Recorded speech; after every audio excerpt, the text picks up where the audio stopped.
Efendim merhaba. Evet, yine sıcak bir günden merhaba diyelim Diyalog TV ekranlarından. Evet, bugün detayda Esnaf ve Zanaatkarlar Odası Koordinatörü Sayın Hürrem Tulga ile birlikte olacağız ve biraz ekonomi odaklı bir program gerçekleştirmeye çalışacağız. Tabii ülke gündemine baktığımızda farklı konular ön plana çıkıyor. En başta sürekli konuştuğumuz su konusu gibi olsun. Bu arada güneydeki saldırıların bir yansıması çok ilginç bir zamanda bugün Rum basınına düşen bir haber var. İkinci Cumhurbaşkanı Sayın Talat'a Limassol'da verdiği bir konferans sırasında yapılan saldırı vardı. Tam da bu günlerde bu saldırıların yoğunlaştığı ve tartışılmaya başladığı şu günlerde mahkeme buradaki zanlıların üçünden ikisini delil yetersizliğinden beraat ettirdi. Az önce Sayın Talat'la biraz konuşma fırsatım oldu. O da isyan ediyor tabii buna. Polisi suçluyor tabii. Polisin gerekli araştırmaları yapmadığı her şey çünkü ortada göz önünde oldu. Bu da yine bugün öne çıkan konuların başında geliyor. Yarın da muhtemelen gazetelerde konuşulacak. Bu öte yandan ekonomik protokolün imzalanması ve artık ödemelerle ilgili sürecin de başladığı bir dönem. Bugün mecliste de bu konular tartışılıyor. Tartışılmaya şu anda devam ediyor. Bu da yine ülkemizde önemli konular ve tabii esnaf küçük orta dereceli işletmeler bizim her şeyimiz, bel kemiğimiz. Buralarda holdingler yok.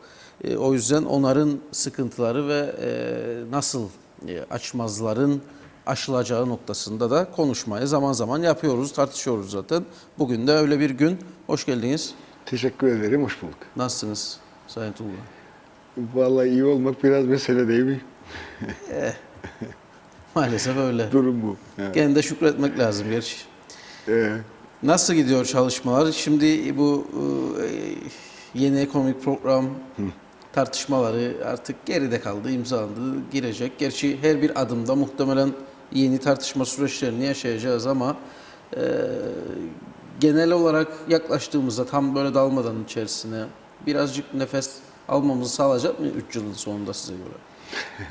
Yok, günübirlik olarak evet. Günübirlik olarak evet ama 3 yılın sonunda bu hiç öngörülmedi biliyorsunuz. Hiç olmadı da.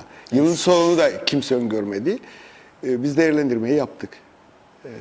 Programla ilgili ve bugüne kadarki programlarla ilgili değerlendirmeyi de yaptık. Bayramdan dolayı paylaşamadık. Bayramdan sonra paylaşacağız. Esaslı bir şekilde. Bir programların felsefesini koyduk ortaya. Öngörülerini koyduk ortaya. Bir de olup biteni, korkunç bir makas var tabii arada. Yani yazılı metinle olup biten arasında acayip bir uçurum var. Onu söylemiş olayım. İyileşen bir şey yok yani. Evet, ekonomi daha çok konuşuluyor geçmişe göre. Ama o kadar. Ekonomi de özellikle orta üst, bakın bir daha söylüyorum, burada çok söyledim. Orta üst, orta ve küçük işletmeler için dibe doğru sürüklenmeye devam ediyor. Yani toplum için dibe doğru sürüklenmeye devam ediyor. İşte son yapılan anketlerde de küçük orta boy işletmelerin oranı %90'dır. Bu ekonominin gittiği anlamına geliyor. Büyük ölçüde zora girdiği anlamına geliyor. Hele turizmi de katarsanız son gelişmelerle birlikte işin içine. Yani zor bir döneme gireceğimiz yine aşikar. Böyle bir durum var. Ama nedir? Protokolün imzalanmasına bağlı olarak bugüne kadar gerçekleşmeyen ödemelerin yapılmasından dolayı da bir kesim için bir nefes alma gerçekleşecek. Yani günübirlik olacak yani açıkçası bu nefes almada. Yoksa uzun vadeli, orta vadeli hatta. Ortada bir çözüm yok. Bunun gerçekleşmesi tam da programın dediği gibi yapısal bir değişimi gerektiriyor. Bu yapısal değişim de olmadığına göre, üretim de öne çıkmadığına göre, hizmetler de öne çıkmadığına göre ve öne çıkan üretimde ve hizmetlerde de muazzam bir tekelleşme olduğuna göre bu işler 3 yıl sonu itibariyle öngörmek istemem açıkçası. Öngörmek istemem. İyi görünmüyor yani açıkçası. Öngörülebilecek gibi de değil. Ama bu kez yazılan metnin en azından uygulanacağına yönelik Onu da bir inanış var. Onu da söyleyeyim. Takip artıyor. İyi noktaya yakaladınız. Yani daha yakından takip ediliyor. Öyle diyeyim. Ama bu takip edildiği zaman, daha yakından takip edildiği zaman yapısal anlamda ne oluyor? Önemli olan o. İyi mi oluyor yapısal anlamda, kötü mü oluyor? Bazı değişimler olacak belli. Giderek vidalar sıkıyor derler ya. Gittikçe sıkılıyor bu vidalar. Doğru. Ama hakikaten toplum açısından iyi oluyor mu? Mesele burada. Bunun üzerinde durmak önemli. Mesela hemen söyleyeyim. IMF'nin bile gündemine girdiği artık gelir dağılımındaki eşitlik veya adalet. Dünya Bankası'nın gündemine girdi bütün bunlar. Bizim paketimiz de bunlar yok. Açıkçası yok. Yani gelir dağılımını nasıl sağlarız? Var olan neyse onu nasıl dağıtırız diye bir kaygı yok. Sadece büyüme görülüyor. Ve devletin daha kontrollü olması, mali disiplinin sağlanması. Hala o noktadayız yani açıkçası. Sayın Maliye Bakanı sıkı mali politikalardan birazcık biz göğü verecek şey dedi. Yani ona uğraşıyor. Ve ona uğraşıyor. yavaş yavaş piyasaya bir takım ona uğraşıyor. Verilmeye çalışıyor. Ekonomik bir bakış açısıyla yaklaşacağız biz dedi. Sıkı mali politikasıyla değil. Ama biz didik ettik programı yani. Ondan dolayı zaten bayramdan sonra paylaşacağız. İstemedik yani şey olsun. Bir metin olup da utsun istemedik. Bayramdan sonraya bıraktık değerlendirmemizi. Noktasına virgülüne kadar 2009'dan bu yana ekonomi protokolleri çalışan bir örgütüz açıkçası.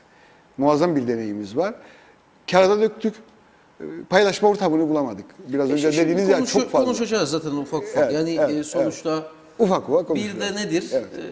Bu ülkede örgütler kitaplar hazırlar. Ona bakarsanız çalışmalar yapar, paralar harcar falan. Bir tanesi de okunmaz, bir tanesi olmaz. de şeye girmez, kayda girmez. Tamam. Yani. Onun olsun istemedik. Onun olsun istemedik. Zaten anlatıyoruz. Ufak ufak da konuşuyoruz zaten gördüğünüz gibi. Nasıl baktığımızı zaten anlamış durumdasınız da diye düşünüyorum ama kayda geçirmek de önemli. Yazılı olması da önemli. Daha çarpıcı hale getirmek de önemli. Mesela siz şimdi o dediğiniz ya hazırladık şey filan. Aynen şey geliyor hemen aklıma. Rekabet edebilirlik konusu ticaret odasını kendince hazırlar. Evet. Bir ekonomik veriler ortaya çıkar. Onu bırakın hatta geçmiş yıllarda bakanlık yapan, uzun süre bakanlık yapan, Maliye ve Çalışma Bakanlığı yapan kişiler müşavir oldukları dönemde kendileri çalışma hazırladı. Kayıp kaçağın nasıl önlenebileceğine ilişkin. Tamam. Sonrasında bakanlar koltuğuna geldiler. Bir adım atılamadı örneğin. Tamam. Yani o yüzden tamam. Zaten bunları da anlatıyoruz. Yazılılarda Sorun orada. şey Bir yok yazılı yani. metin var ortada. Öngördükleri var, öngörmedikleri var. Bir tarafta da hayat var. Olup biten var.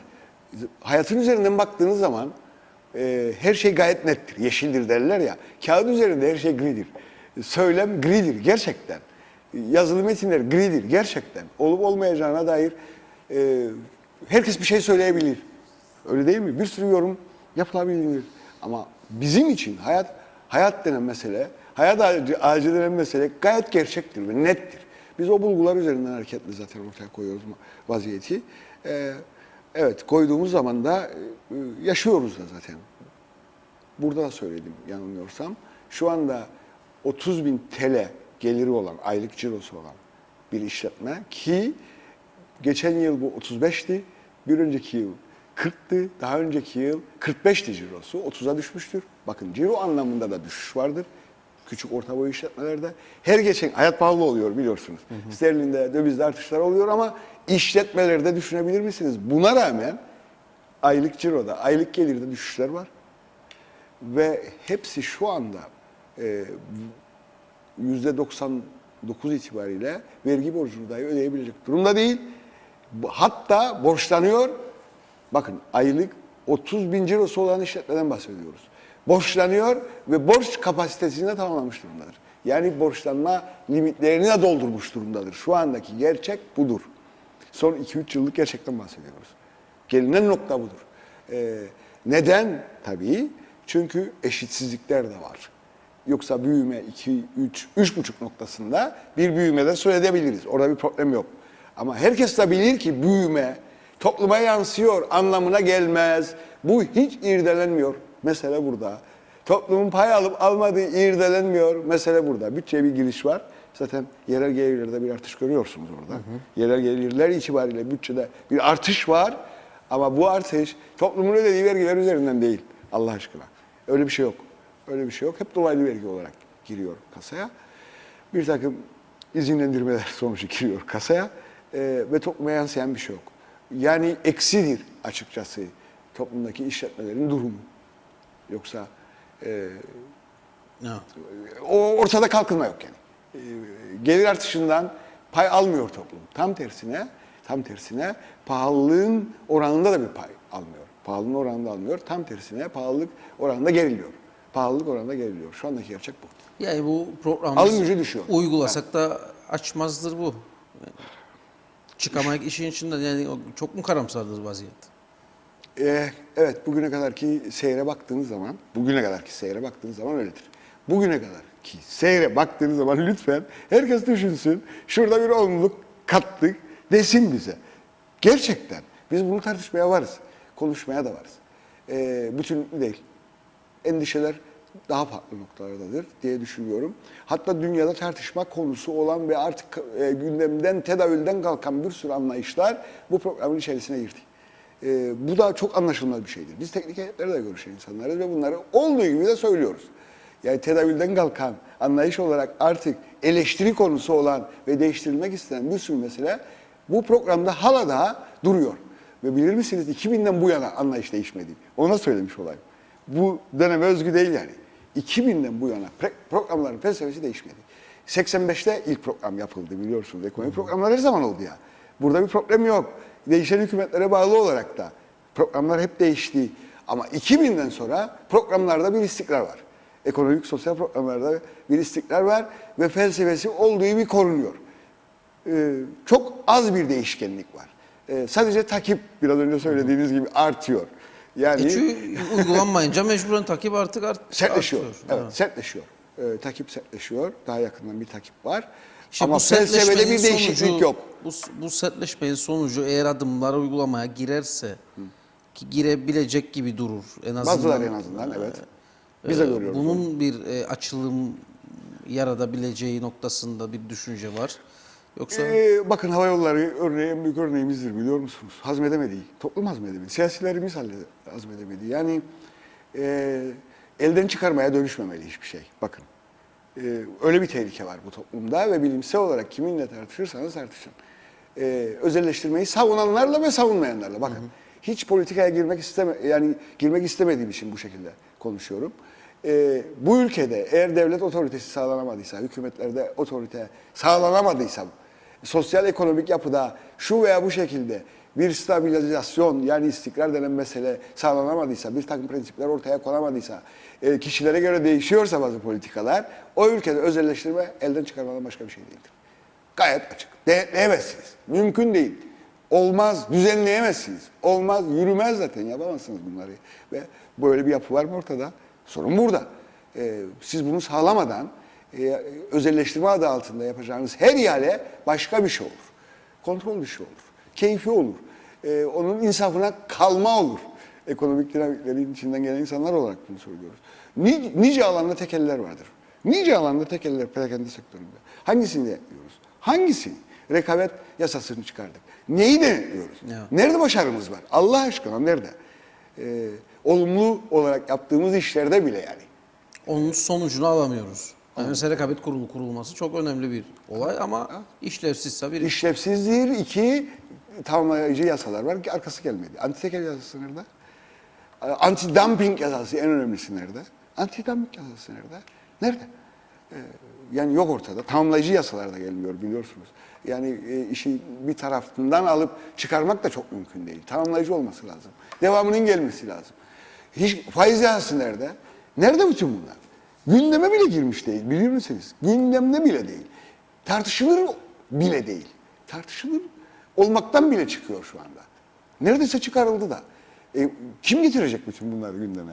Esas meseleler işte. Esas meseleler. Biraz gelir dağılımını istersen dengeye getirirsin. Bunların enstrümanları var. Yapmanız gereken o noktada işler var. Hiçbir sektörü çünkü tek başına ele alıp da bir başarıyı ortaya koyamazsınız. Birlikte gelişirse sektörler anlam ifade eder. Toplum bir şey kazanır. Birlikte gelişirse tek taraflı gelişmeler hiçbir şekilde kazandırmaz. Ve öyle yaşanıyor zaten. Bu söylediğiniz konular tabii önemli. Özellikle bu faiz yasası filan.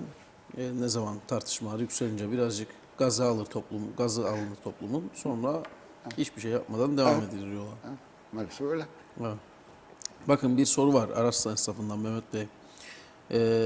Lokmacı eylemlerle nihayetinde açıldı ama o kapıya gelenler bir gömlek almaktan korkuyor. Evet. Ne diyorsunuz bu duruma diyor. Evet.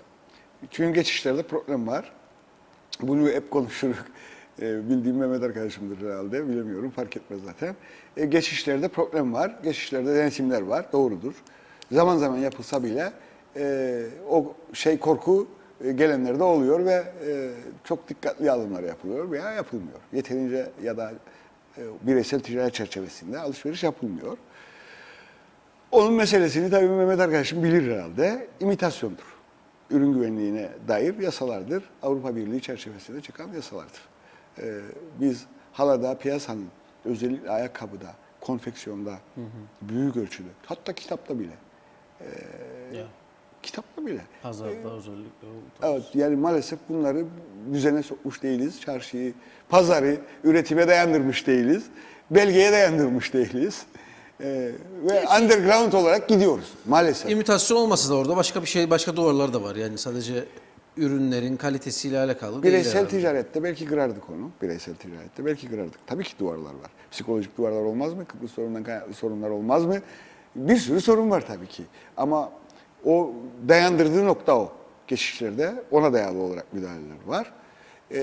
Biz tabii kuzey yakasında da görüyoruz. Güney ve kuzey yakasında da incelemeleri yapıyoruz. Ekonomi daraldıkça oradaki esnafta da hassasiyet artıyor. Ekonomi küçüldükçe, pasta küçüldükçe daha çok baskı yapılıyor Rum devletine de. Onu da söylemiş olayım. Ortak bir festival yapmaya çalıştık güneyde ve kuzeyde. Aynı anda serbest pazar olsun yani. İndirim şöleni biçiminde yapalım dedik. Kuzeydeki esnafı, evet, güneydeki esnafı ikna edemedik.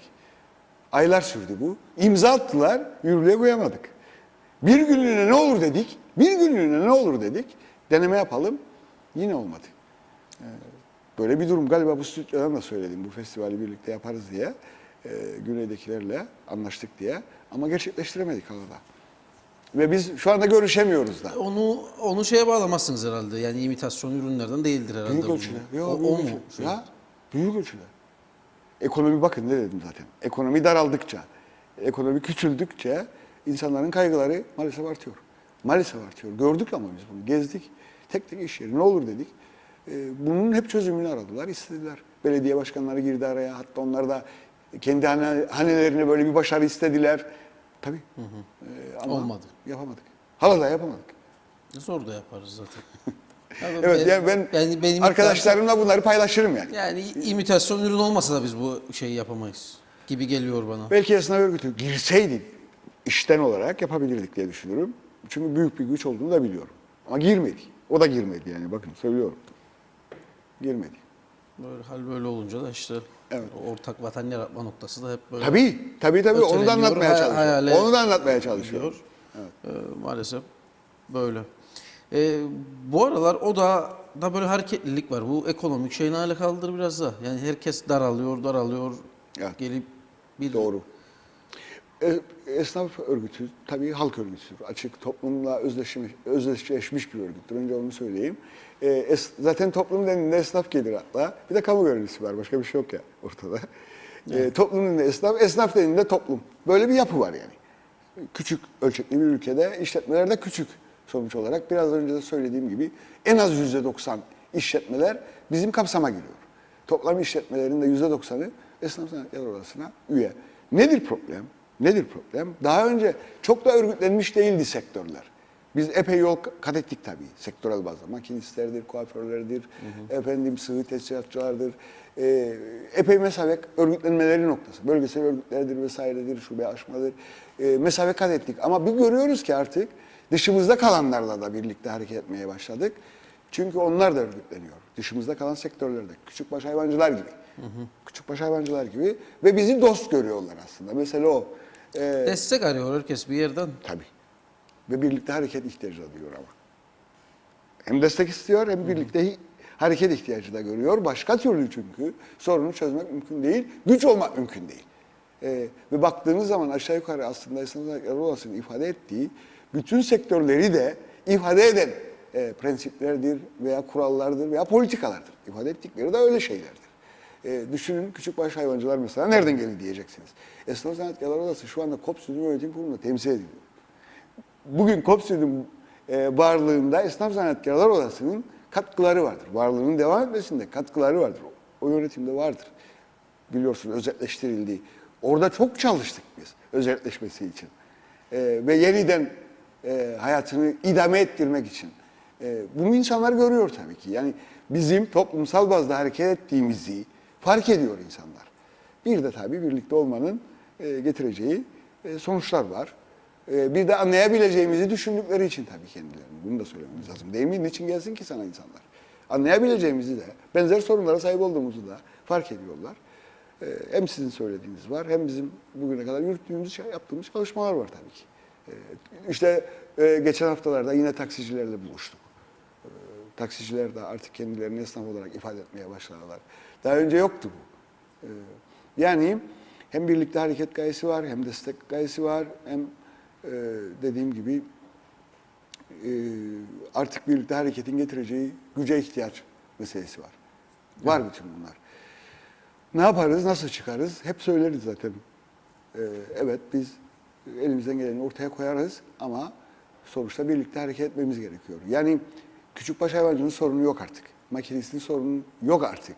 Taksicinin sorunu yok artık. Kuaförün sorunu yok artık. Bu memleketin sorunu var. Dediğimiz bu. Mutlaka hep hepsinin kendi içindeki hassasiyetleri Artı var. sorunları var. Artı sorunları Artı sorunları var. İşte sigorta sorunu örneğin küçükbaş hayvancılar da Evet, ifade etti. ifade ettiler. Kendi yatırımlarını Evet. yapamayacaklar. Ancak şimdi sektör ayakta olsa öderdi işte. Bu kadar açık. Ayakta olmuş olsa ülke ekonomisi öderdi.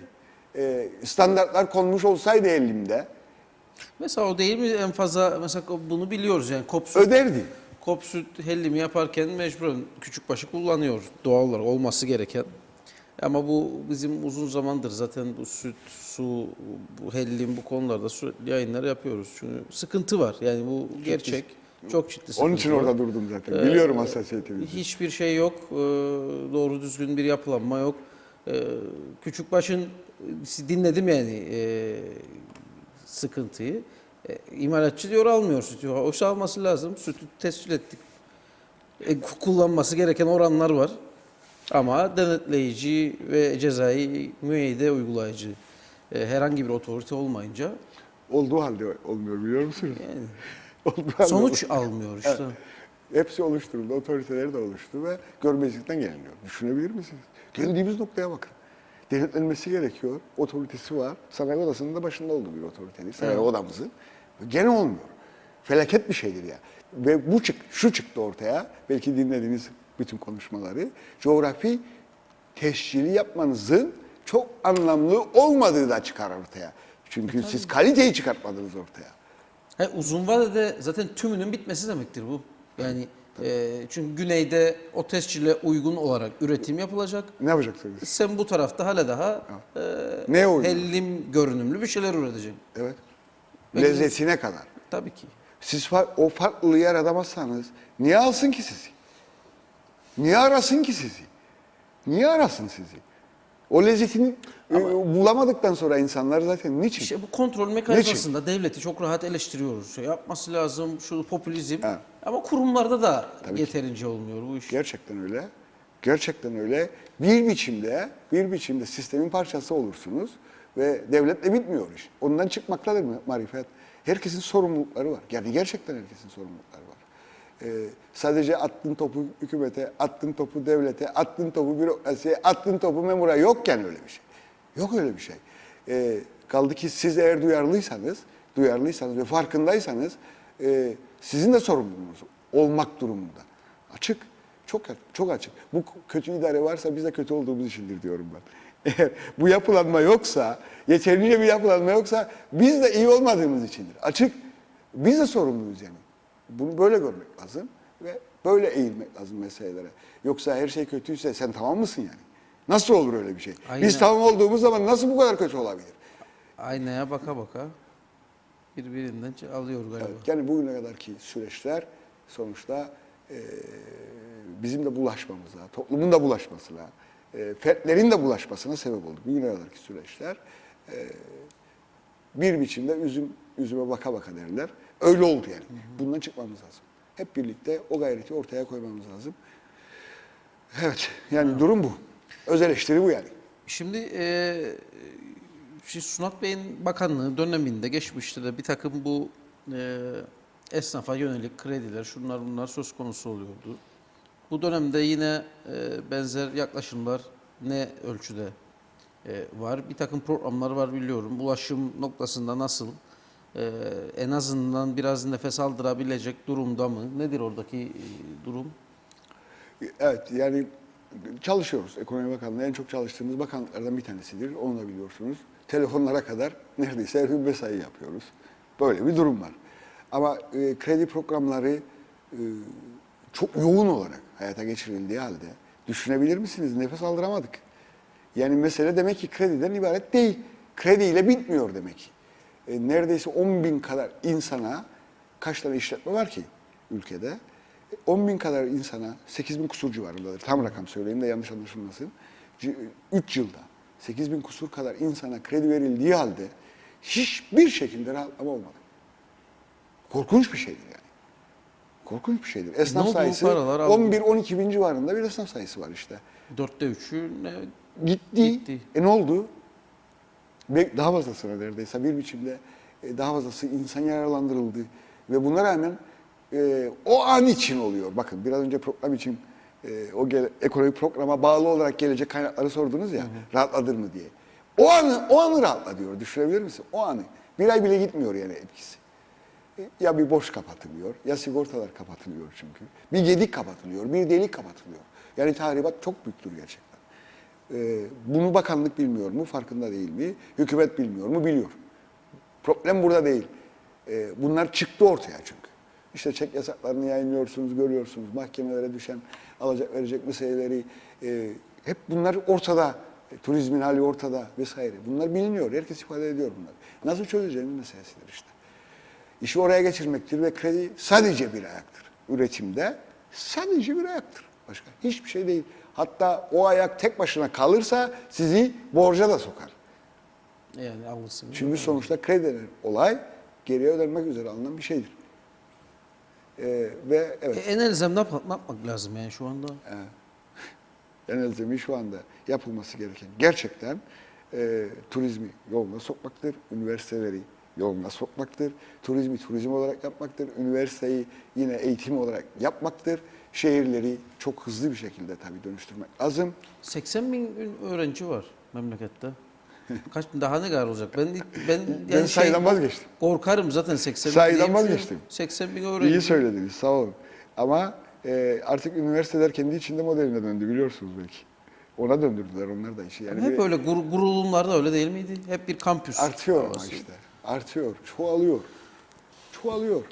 Mausa'da özellikle bunu yaşadık biz. Lefke'de yaşıyoruz şu anda. Lefke'de yaşıyoruz. Yoğun olarak yaşıyoruz bunu şu anda. Girne'den artık şikayetler, sesler yükselmeye başladı. Eğitim kurumlarımızı eğitim kurumu olarak düşünmek istiyoruz açıkçası. Turizmi de turizm olarak düşünmek istiyoruz. Yani herkes işini yapmalı dediğimiz meseledir işte. Artık bunun hayata geçmesi lazım. Yani ekonomiden herkesin pay alması lazım. Tamam da bunun için de mesleklerine de herkesin herhalde sahip çıkması lazım. Mesela ki, şimdi eğitim tabii ki. dediniz siz. Bakıyorum ben şeyi hatırlıyorum yani gözlem yapabiliyorum. İşte öğrenciyi dışarı örneğin taşıyacak bir şekilde. Diyelim ki okul taşımasın da özelle taşınsın mesela. Ama ne derece Orada da değil. öyle bir altyapımız var? Ciddi sıkıntı.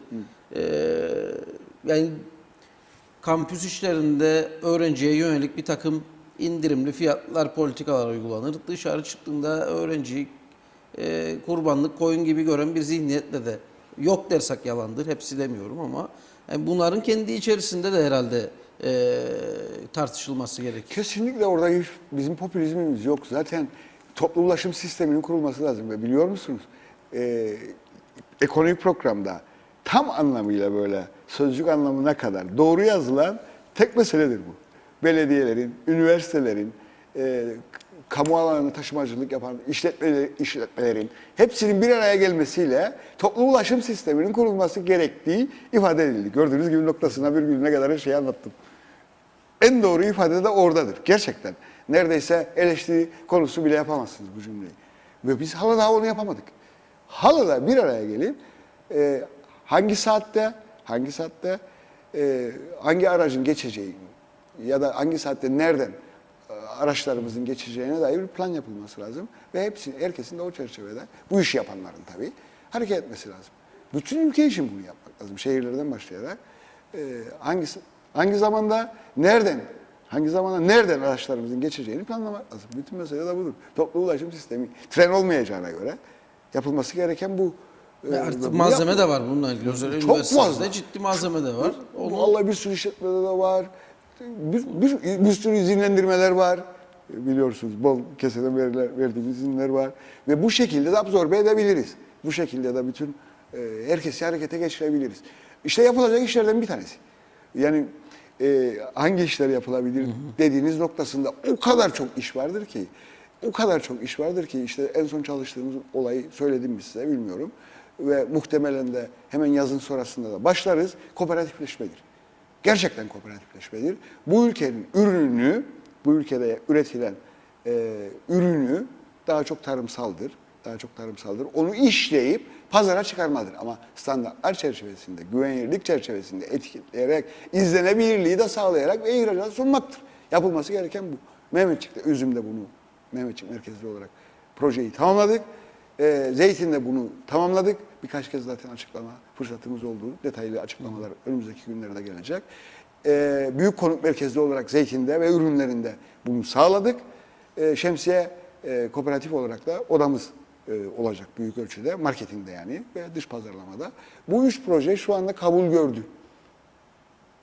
Ve büyük bir şey olarak da kabul edildi. Yani heyecan verici olarak da kabul edildi. Zaten bunlar niçin yapılmadı bugüne kadar? Niye olmadı bütün bunlar? Düşünebilir misiniz? İnsanlar inisiyatif herhalde. Yani her şeye devletten beklemek. Yok, bravo. Anlatırken narcılar geldi mesela aklıma. Tamam. Onlar kendi kendilerine kooperatif. Niye olmasın? Başarılı bir şekilde iş götürüyorlar. Niye olmasın? Ama öte yandan narenciyeci her şeyde yani öyle bir sistem oluştu tabii geçmişten bugüne. Sürekli orada bir şey var, sorun var. Ödemeleri gecikir, o satamadıydı, o alamadıydı, dalında kaldıydı. 15 yıldır yaparım ben bu işi. 15 yıldır hep klişedir bu. Aynı isimler, aynı konular, aynı sorunlar. Doğru. Aşma gayresi de yok. Yok. Popülizmle devam. Çünkü Popülizmle devam. devlet orayı merak etmeyin de biz gelince verecek. Onlar da veremeyince diğeri gelir. Merak etme ha biz verecek. Onlar da böyle devam ediyor. Ama halbuki az önce ifade ettiğiniz konu ben narcılara örnek verdim. Diğer konularda da çok daha herhalde ilk o kapitali biraz bulmadadır sıkıntı. Tabii ki. Odur yani en büyük sıkıntı o. Tabii. Onun için proje yapılıyor. Proje üzerinden bunlar kabul gördü büyük ölçüde, onu da söyleyeyim. İnsanlar da sorumluluk alacak. Çünkü sorumluluk almayan insanlarla bu yolu yürümek mümkün Gene değil. bu sanayi Ekonomi Bakanlığı'nın altındaki kaynaklar buradan kullanılabiliyor mu? O projelerde. Hepsinin kullanılmasını istiyoruz. Bu 3 tane proje hem KOBİGEM'le istişare içinde yapıldı, hem Avrupa Birliği ile istişare içerisinde yapıldı. Dolayısıyla yerinde kullanımı var ya kaynakların. O istişareyi ille de sağlamak zorundasınız. Bir yere kadar ABD sağlar ama eksik kalan yerde de KOBİGEM'in ya da Ekonomi Bakanlığı'nın devreye girmesi lazım. Zaten bütün projeler öyledir. Bu nedenle biz 2 kaynaktan da yürüdük. İstişare içerisinde yaptık. KOBİGEM'in özellikle Ekonomi Bakanlığı'nın altında bir müdürlük gibi çalışıyor şu anda. Güçlendirilmesi de gerekiyor açıkçası o istişare noktasında. Ama biz emeğimize acımadık açıkçası ve ısrarla o koordinasyonu da sağlama noktasında elimizden gelen her şeyi yaptık. Tabii. Bunu kullanmak lazım bu kapıyı. Şu arkası gelecek yani bu projeler Doğru. başarılı olma nispetine göre. Doğru. Bu ikisi büyüyerek dışında gider. Süttür diğer 3. projemiz. Daha onay görmedi tabii ki. Çalıştığımız ve ille de kabul edilmesini istediğimiz veya yürürlüğe koymak istediğimiz bir de el zanatlarıdır. Bu 4'ünde gerçekten başarılı olmak istiyoruz. Sütte bir politikamız yok ama bizim galiba. Ama bizim var.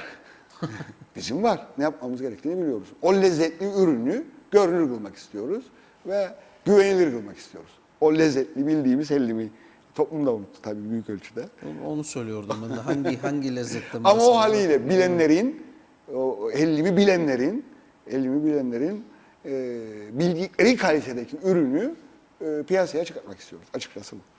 Dolayısıyla küçükbaş hayvancılık da bizim için çok ama çok önemlidir. Bu projeyle Çok önemli. görünürlüğü ne zaman yani hissederiz? Yıl sonu.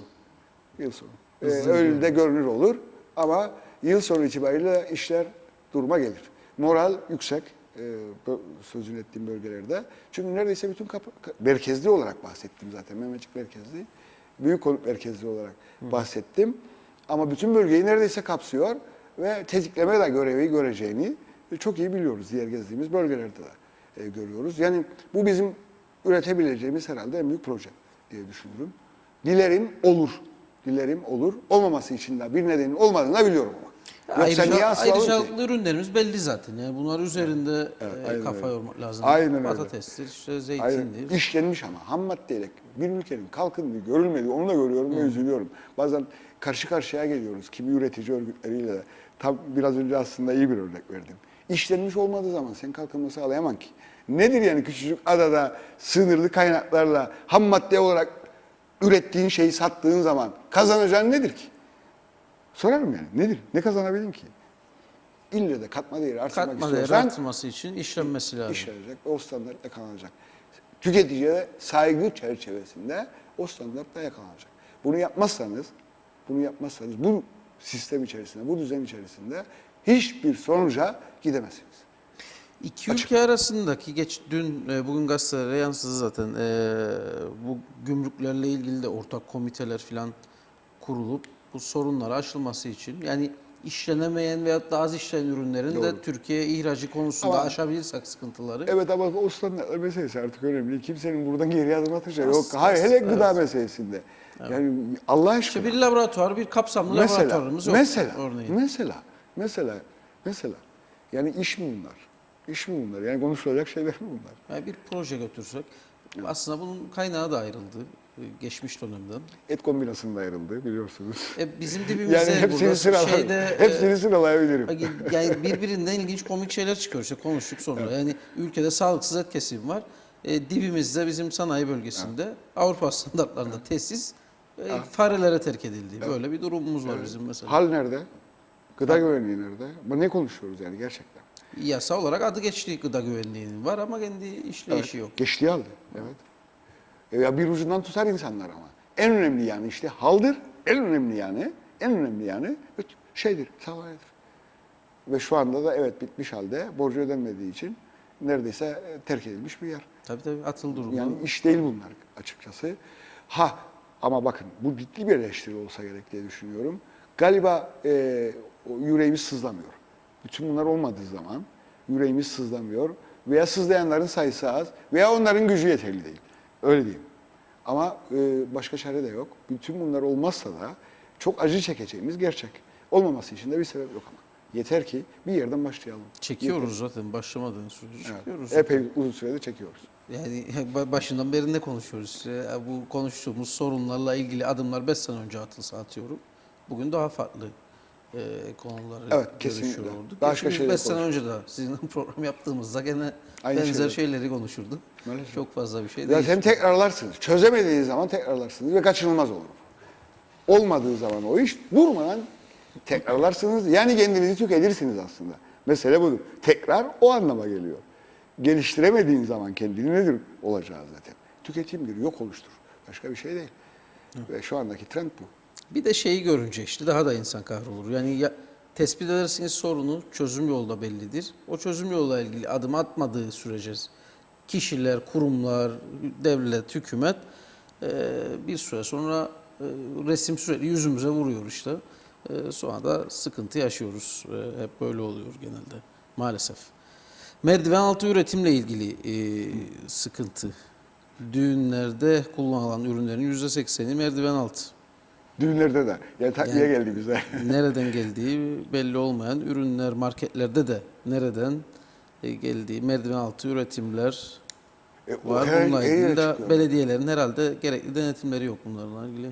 Ya, o öyle değil ama. Nasıldı? Şimdi bakın, bir kere menşei belli olmayan, kimin tarafından üretildiği belli olmayan her şey merdiven altı olarak kabul edilir. Önce bunu ortaya koyalım. Öyle mi? Bu daha çok ithalat üzerinden gerçekleşiyor. Ürün güvenliğine dair yasa geçtiği halde ürün İthal güvenliği- ürünler değil burada kasıt. Yani mesela atıyorum Oraya da evde geleceğim. poğaça paradan Oraya da geleceğim. satar. Oraya da geleceğim. O da öyledir.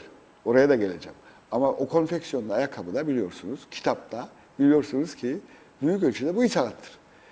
Artı, evet, artı hakikaten belediyelerin bu konuda denetimi arttığı halde yeterli değil. Yeterli değil. Gidiyorsunuz bango başında köfteyi görüyorsunuz değil mi? Bir market. Evet. Ya da poğaçayı görüyorsunuz. Bu da nerede üretildiği belli olmadığından dolayı merdiven altı olarak sayılır. Elbette ki öyledir. Ancak büyük marketler belediyelerin denetiminden dolayı, artan denetiminden ve hijyenin giderek daha önemsenmesinden dolayı da mutfak istemesi gündeme geldi. Artık marketlerden mutfak istemeye başladı. Kendi ürününü ürettiği Tabii. zaman. Evet, yani eğer gıda satışı yapacaksa, köfte satacaksa, poğaça satacaksa, yemek satacaksa bu mutfağı zorlamaya başladı. Evet. Yani ve hatta orada ehil insanlar da istemeye başladı. Aşçın kimdir gibi.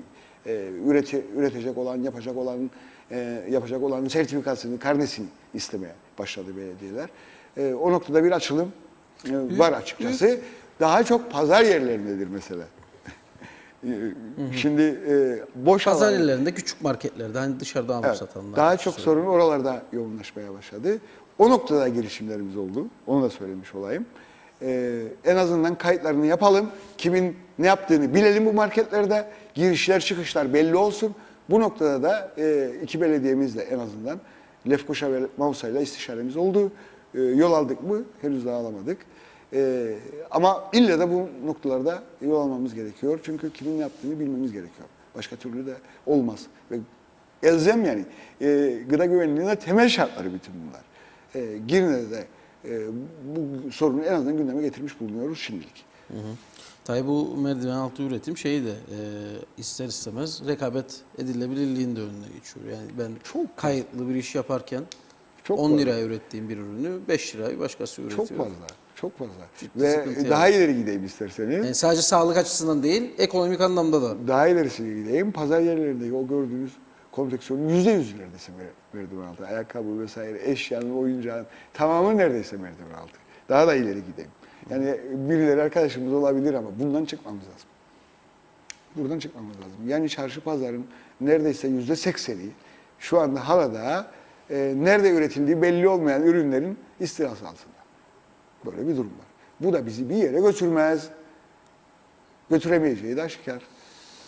İşte bunlar da yine denetimle Denetim, önüne politika geçilecek. gerekiyor. Şimdi düşün, Araslar Çarşımız yıllardır buna çantaya kadar merdiven altı üretimleri kullanıyor. Ve bu şekilde hayatını idame ettiriyor. Arasya'ya ilişkin bir proje koymak lazım. Öncelikle buradan başlanır işe. İş değiştirmek gerekiyor değil mi? İşin şeklini değiştirmek gerekiyor değil mi? Bu projeyi koyup da teşvik etmek lazım. Önce böyle başlaması lazım işlerin. Turistik bir bölgede siz merdiven altıyla kalkınma mı sağlarsınız? Mümkün mü yani bu? Turistik bir bölgede yapmanız gereken nedir? Kendi ürettiklerinizi öne çıkarmaktır. Ne kadarsa. Buradan başlamaktır işe. Değil mi? Bu Girne Çarşısı için de öyle değil mi? Mausa için de öyle değil mi? Yani küçük- Böyle bir politika Küçük uygulanması gerekmez mi? olan şeyler de oluyor bu ölçüler. Örneğin Büyükhan ölçeği ama sadece yeterli değil. Yani Orada bile şey biliyor için. musun yazı yazmak zorunda kaldık. Gene mi var? Çin'in istilasına uğradı orası da. Düşünebilir misiniz yani neleri işte. konuştuğumuzu? İşte gelir dağılımındaki adalet dediğimiz mesele bu işte. Nasıl sağlayacaksınız? Dolayısıyla bu politikalar olmadığında. Peki.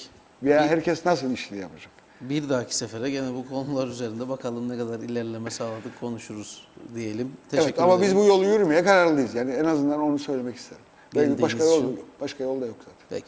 Görüşmek üzere diyelim Sağ olun, Sayın Tulga. sağ olun. Efendim nokta alıyoruz bugün adına detayı.